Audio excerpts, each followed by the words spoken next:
Hello, everybody. Excited to be here. We are joined by the amazing Moni. And oh my God, why did we talk that whole time? I never asked you. I'm gonna go for it.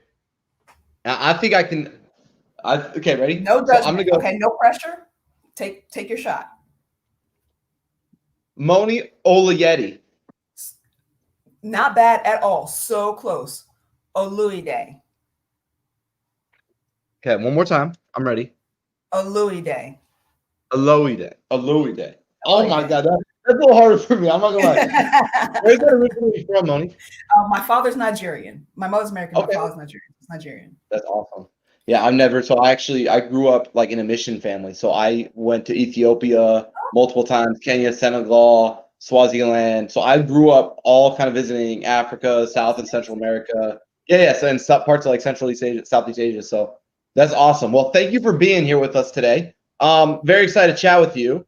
You're coming from marketing ops, living in that world, running campaigns. So I'm going to try to go deep on that today, and get a much more technical, hopefully, and deeper interview than we get a lot of times. Now, before we do that, you know what it is. You know what it is. All right, we have sour candy. We're going to start with the warheads. Are you ready?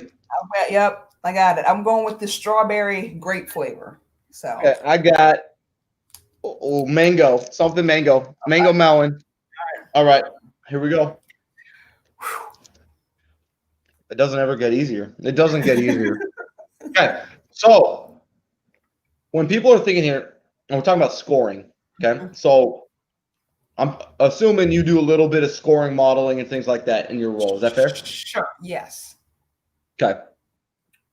How do you think about thinking a percentage of points correlated with firmographic, who they are, versus behavioral, what they do? How do you like to think about weighting for those listening? And what have you seen in your experience? So we're going to start off controversial because I actually don't believe it is not the word. I feel like lead scoring has its place in a certain type of organization. So from a B2B standpoint, I don't really like lead scoring because this is a hot take. Because you're dealing with multiple people in the buying committee. Okay. And what are you really signaling when you're saying something is qualified? What does your score actually mean, really? Most of the time, it just means one person did a lot of shit. Yeah. No, 100%. You know what I mean? No. Yeah, no, I get exactly what you're saying. So if we think about it that way, but devil's advocate. Yeah. Right. So I'm in this unique spot where I run revenue for Directive. So and then I happen to like have started an SEO and PPC shop with my friend. Sure. Right. Yep. But my role is really not SEO and PPC so much as revenue. And so when you think about revenue, right, we have full sales development, AEs, and marketing here. Yep. And marketing, if they can integrate with sales development, can be great. Now, one of the hardest parts about integrating with sales development is knowing when to send something from marketing to sales development, right? You got a head count associated with it, so you got to make sure you're efficient and their activities make sense. So how, if we're not doing lead scoring, how do we know when to give something to sales development in your mind? Like how do I, yeah. That is the key, because I believe in everything you're saying. I believe in sales development. I believe in that handoff, all that stuff. Yeah. I'll go so far as to say in all my 15-ish years of doing marketing technology, I haven't seen it work without the SDR. Okay. And B2B. Yeah. So I believe in it. I don't think you need scoring to do that, because once you do scoring, you realize that there are just certain levers that's what qualified means, right? It's just like when they schedule a demo, when they contact us, when they do the thing, then they want to talk to you. Surprise. Yeah. You know what I mean? Like, I understand, so you're saying that they're trigger based because just that there's a percentage of, like, if you have leads and you bring them in, there's going to be a certain percentage that if the SDR calls are gonna pick up. That percentage is always fairly low, though. It's almost as like shooting in the dark low. Like, I've never seen that be like above double digits. It's single digits. Yeah. So really, it's like you might as well call on all of them because you're doing the same thing, in my opinion. So if you're lead scoring, that what I've seen at work, quote unquote, they're really just scoring the high value stuff. So just give them the high value stuff. And then all your marketing leads to the high value stuff. This is B2B. B2C is obviously quicker and just get to the thing. But that's when I seen it work. Okay. I like that. So that goes to my whole thing that I have a problem with lead scoring. Because I'm kind of like you in a lot of it. Now, I still believe in it only because I've got my hands on the AE marketing and SDR in a personal sense. So I can kind of have a little bit of like nuance to why. But where it breaks for me too is scoring beyond first touch.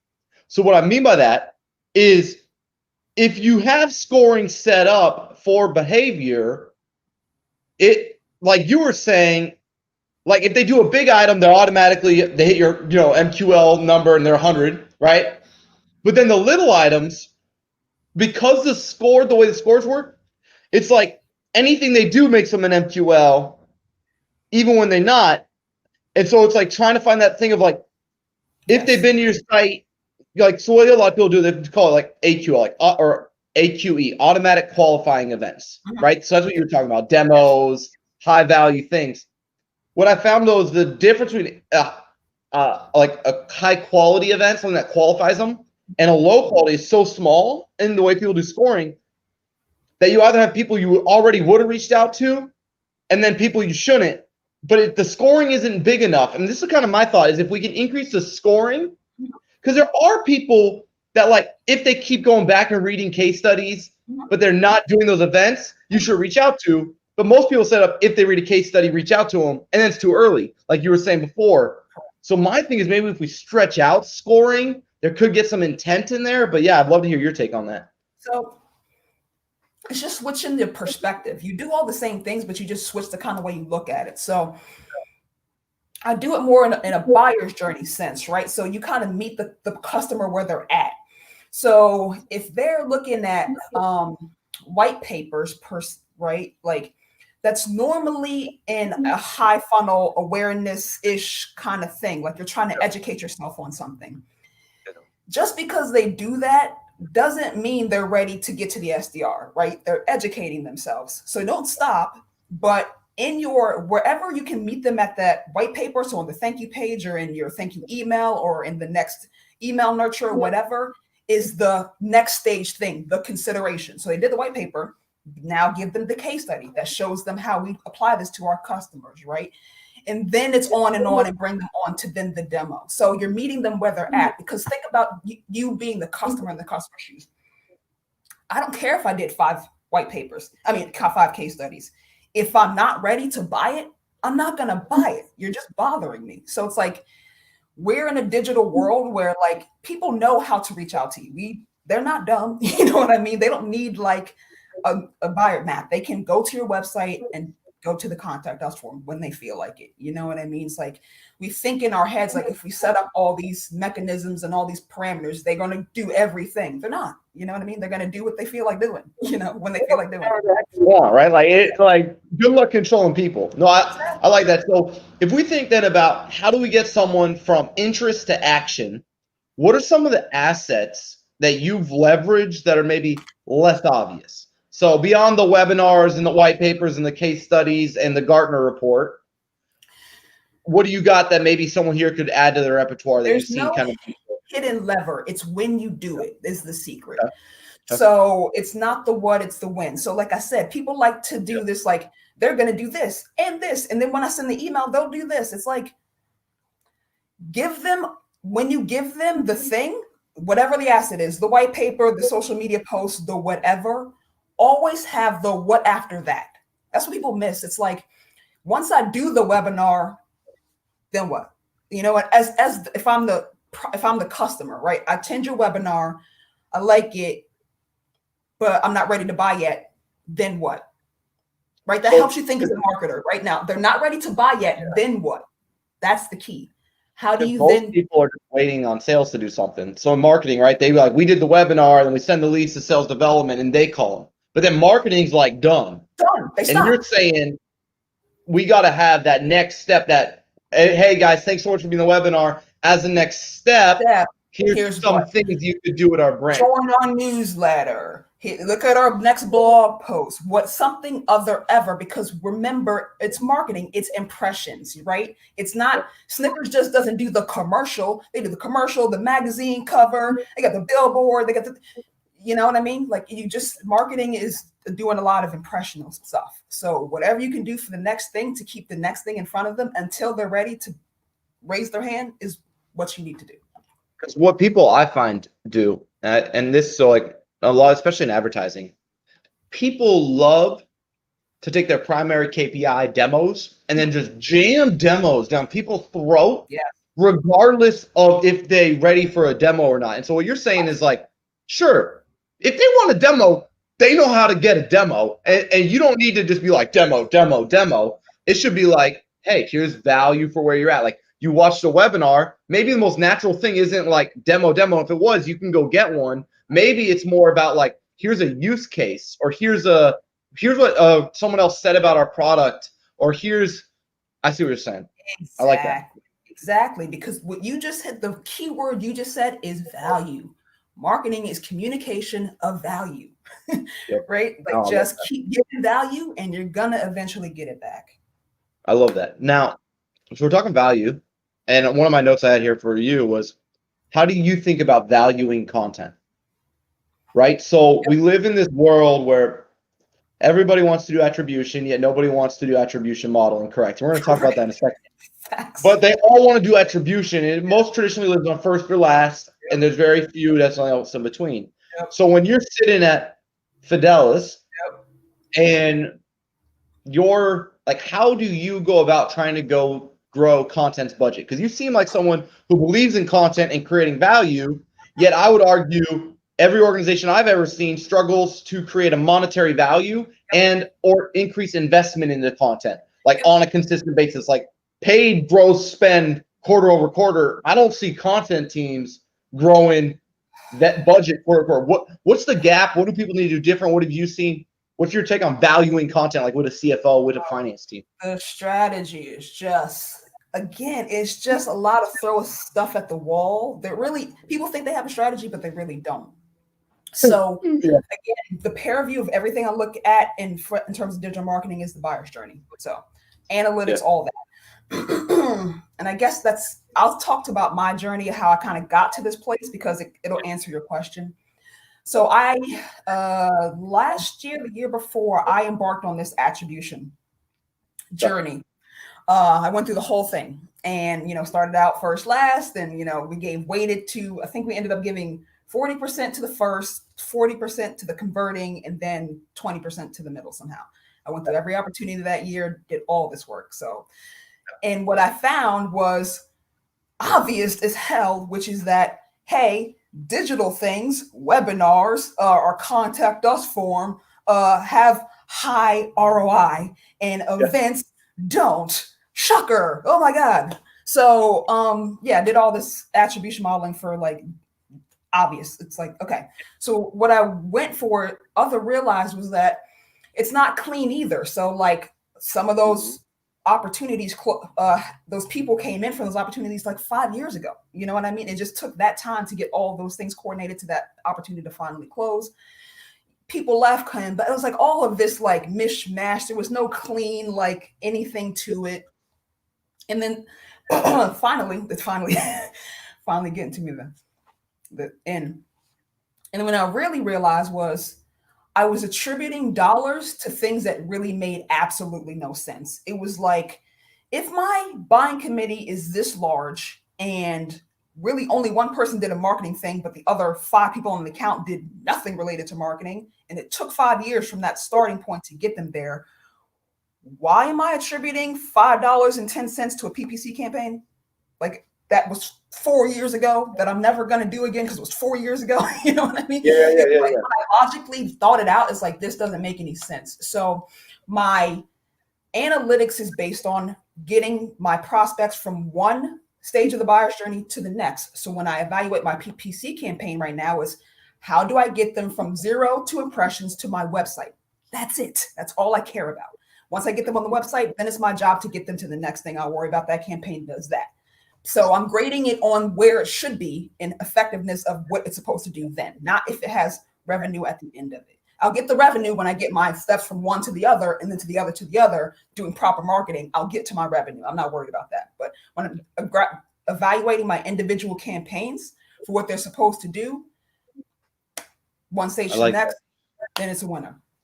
That's interesting. Okay, so one of the things I find problematic with attribution, I love your take on it, is people don't actually understand it enough. And what I mean by don't understand it enough, they don't realize, for example, if you're running HubSpot, you're doing first interaction, last interaction, first touch, last touch, whatever they're going to call it. That's up to the opportunity level. Mm-hmm. But then they forget about how valuable everything else is from demo to close. Yes. So one of the things we did, it was really, really interesting, is if you run directives analytics on first touch or last touch, organic, social, this show, useless. Yep. 0. Yep.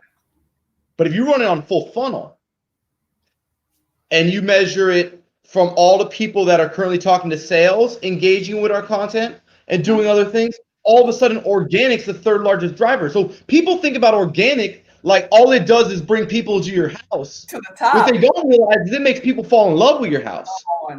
And so like, what's your take on that? And like people doing all pre-demo attribution instead of like full revenue attribution. That's what I'm saying. That's why I look at the customer journey. It forces you to do that. It's a forcing function that makes you do that. It is the pair of you. We have this like, the funnel is this, and it's not, it's this way, and it's all over the good goddamn place. You back around and around again, like.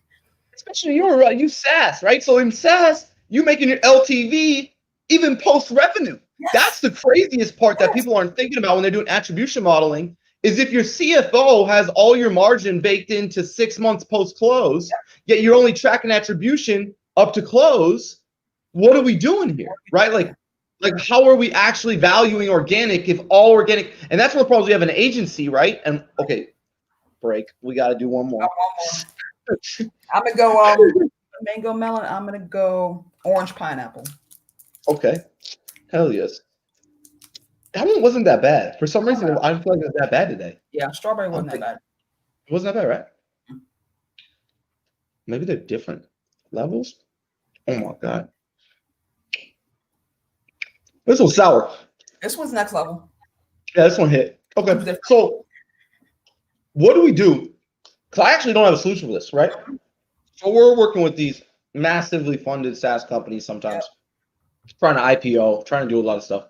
And they're bringing us in to do really high level search. Like they want to do like big SEO campaigns. Like how do we build out, 500 pieces of content around DevOps, right? We do all that and it drives a ton of value. But what I've learned is like people like winning by design. They're a sales org and they do sales consulting. They're really sharp, but their whole sales model and what SaaS believes is that your revenue is post-sell, right? Like, so you land somebody for 3 seats and you try to cross-sell them into 50 seats, right? Or whatever that is.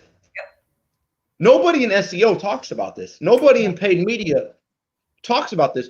So in your mind, is there a way for us to evolve our value proposition as performance marketers to the expansion side instead of the landing side? If all the money's on expansion, why the hell are we not even measuring ourselves by it, talking about it, strategizing on it, working on it? All we're doing is pre-revenue, yet all the money made post. Like what's broken here? It is the perspective, and it's so frustrating. And not only is all the money post revenue, but like all of the spend and none of the return is up front. Like, so my brain's broken. Where there's no return. The return's over here. There's no return up here. You just have to, the cost of doing business is over here. Stop looking for money over here. The LTV CAC on that, right? Like you could get way more lifetime value out of customers at much lower customer acquisition costs. But even the nomenclature, here I just said customer acquisition cost. We already acquired the customer. Like, we don't even have modeling made for ROI post close. You know what I'm saying? Like, what do we need to do different? Is there anything we can do to change that? There are barriers, and just like we've been working with marketing technology with sales for like the last 10, 15 years of like how to break that conversation. The next frontier is customer success or product or whoever owns Mixed that. panel, product marketing, Heat, Pendo, like getting like how is P like, because that's now we're talking, right? So you got your segment integration, right? So you got segment, let's say, as an API like connector, and you got a data warehouse. Yep. And right now everybody's data on the paid side is up to Salesforce, and then their data dies at Salesforce. It's over with. Yep, at close one. You close one, that's the thing. Attribution, marketing, great job, you're done. But we all know that the margin, the cash flow, what the business is making is happening after we're done, and that people are still engaging with our marketing, even as customers. Correct. So I guess the question then is, how do we get access to product marketing's APIs and then come up with ways of valuing like average revenue per user and connecting that growth, right, to webinars, to partner marketing, to organic, to content. And if we can get our greedy little fingers, right, on that post sale, that's when I think you and I become way more valuable, right? 1,000%. The sneaky way in that I've always done it is through customer success, because there's a natural conversation there. Like, you know, it's like they can't say no. Like, they know we know. Like, I know. So I kind of like sneak around in that way. Going straight to product is hard. It depends on the organization, if they get it or if they don't, or how like even close corporate marketing is to product marketing. I've seen that be like not a good relationship either. So it's like, yeah. So it depends on the organization. But the sneaky way the least path of least resistance is through customer success. Okay. I love that. Now let's go into another topic here. My brain is like so now like fixated on this idea of like post sale attribution for marketing for like SEO, PPC, that. But databases. Okay. Everybody wants to do ABM. Until they try to sign up for Terminus, Demand Base, or 6sense. And then they got to take that data set, which is completely unenriched, not done by industry, sub-industry, what do people need to be thinking about around like getting ready for ABM and what that means for your total addressable market, your enrichment, and your database? Like, what do people need to be thinking about in your mind? The biggest hurdle is there's two kind of major hurdles, and it's actually kind of small, but once you get over them, they're huge, good. Yep. It's how well are your integrations, and that seems like an obvious, but it's not. So like what's the database of record? Like what's our systems creating duplicates? Who's like is Marketo bidirectionally syncing? Do we have lead to account matching? Are we? Because I mean, I've been in your world. Your world nasty with this stuff, right? Like lead to account matching, like data duplication, right? So I'm using like Cloud Dingo for deduping. I'm using Lane 4 for lead to account matching. But even when I have all that, now I got a database of 60,000 people, but I'm only trying to sell to 5,000. What can we do different when it comes to like managing our databases to go to best class? Of how the integrations go is ownership of process. Who owns this? Whose responsibility is it to make sure that whatever we all agreed upon is our data standardization process is implemented? There needs to be somebody. It's not magically going to happen. I'm sorry. You're dealing with salespeople. You're dealing with people who don't live in these systems. They don't care. It's not their job day to day. Their job is to go do something else, right? They're in their mind, they're thinking they're doing you a favor, right? Like you have to treat it like that. So it's like, whose job is it to go, hey, Randy, can you please change the drop down? You know what I mean? Like it's a pain, but that has to be somebody, because no one's going to follow a process to a T when it's not their primary role or responsibility. Sorry. I define who owns it. Is that sales or marketing in your mind? Who should own it? I've seen both. So, and I've seen shared responsibility too, especially if you're in a large organization. It shouldn't be one person. So if the Salesforce owner or Salesforce admin says, I'm going to be responsible for XYZ, and then the marketing takes, the other side or whatever, that's totally fine. If someone wants to own the whole thing, that's fine too. But outreach, the sales guys got that. If you onboard like HubSpot, that's the marketing person, and then they both got to work together to make sure you got a bi-directional sync. Happen because I'll tell you what, if you don't do it that way, what you end up with is a lot of automation, which sounds good, but then you have to manage it when it breaks. And when you have a bunch of it, you're asking for problems, right? So it's like pick your poison. I highly recommend you have as clean automation as you can, and then supplement everything else with a human interaction. You're going to have so many less problems, I guarantee you. Everybody, that's interesting, right? People love to build it for scale, yet they never scale. They never scale. Right? Like, we love to, like, can't tell you how many people in my own company and when I work with clients that are obsessive, well, will this scale? Yep. But like, it doesn't. Yeah, but you ain't going, like, like, what do you think? If you to approve 10 of them in the morning is better than it breaking every morning. Every time, exactly. That's what I'm saying. And most of the times it kills me when like people automate like certain field updates. That's like, Jimmy can go update the status to no, son. We don't have to like have a 15-step workflow to do this. You know what I mean? It's just like, if you just ask them to do it and then check if they do it, then they'll do it. However, you can't give them 15 steps to do. I will say that. Now, you can't give them like, you have to do this, and that's not going to happen. But if the answer is as simple as all someone has to do is like check a button, have someone check a button, you know? Yeah, come on. No, 100%. And that's why I do, like, my Salesforce stuff is all like no extra buttons. So every button on Salesforce needs to be filled out, like in and off, like the way I like. So I love that perspective. Now, enrichment, database management. Mm-hmm. There's a lot of different opinions out there. I love your take on it. Okay. Around what I integrate to Salesforce or HubSpot. Some people are like, hey, we only want to send, we don't want all our marketing stuff sent to Salesforce. We only want people at a certain stage to go to Salesforce. Sure. I believe in complete bi-directional syncs, Yep. but I don't know if that's actually the norm. Mm-hmm. What's your take on like database cleanliness? Do we delete bad context? Do we just keep them? Like, because Salesforce don't make you pay for them, right? So if you got 60,000, you got 60,000, you got 20,000, you got 20,000. No, you're really okay. It may be API limits depending on your account, but like, what's your take on like databases? Should I delete people, keep them? Like, what do you think? So I believe in open databases. So I believe in sending most everything to Salesforce. Now, everything that's clean and like of our target. So I believe that for sure, because going back to your first question about lead scoring. Now, if I don't believe in lead scoring and I'm not going to do that, then I have to open my database to all the leads to have sales. You know, when they don't have other priorities, then that's them. You know what I mean? Go find your targets, do what you want to do.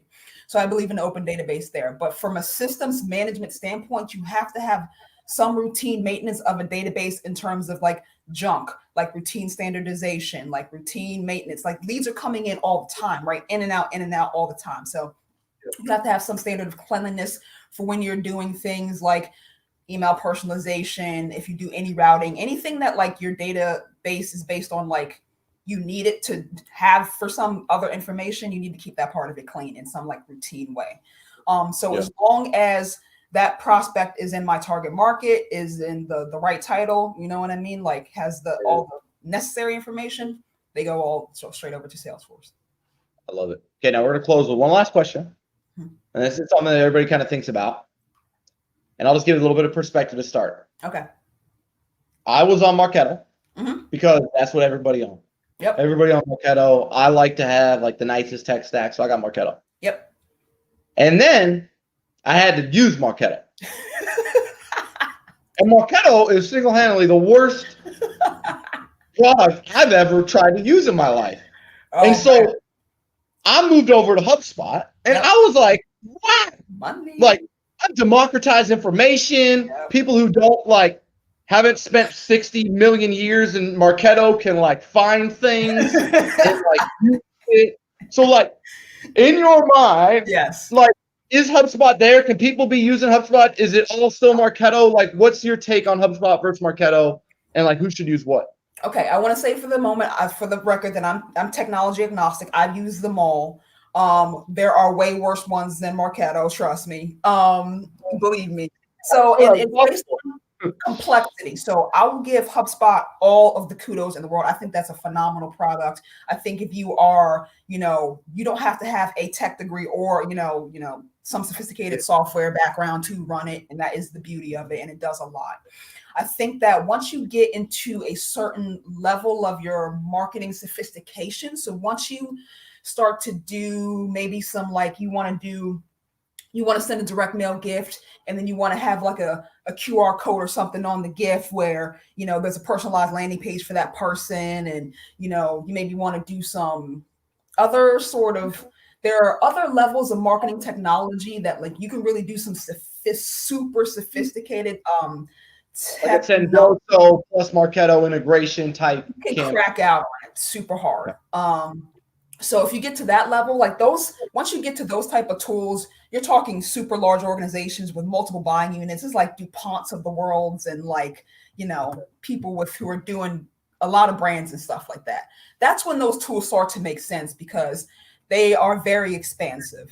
But if you're, you know, a regular marketer, I would say, you know, SMB, even slightly to, you know, high level enterprise, depending on what you're trying to do, HubSpot makes all the sense in the world. But I will defend the other ones of, like, if you have a large enterprise and you need some sophisticated marketing tools to crack out on, those are the ones that you kind of need. I love it. I love it. Hey, Moni, you've been amazing. Thank you so much for your insight and your openness. If people want to follow you, get more of this goodness, where can they follow you at? Thank you very much, Garrett. Thank you guys for having me. This was awesome. That second sour one was, I don't know, that was, mango something, was not fun. But you can find me at my name on all socials. LinkedIn and Twitter are the kind of most ones that I'm on. So it's MoniOloyede. Thanks. I love it. Well, hey, thank you so much for being on the show. And that's it for today. See y'all next week. Bye. Guys.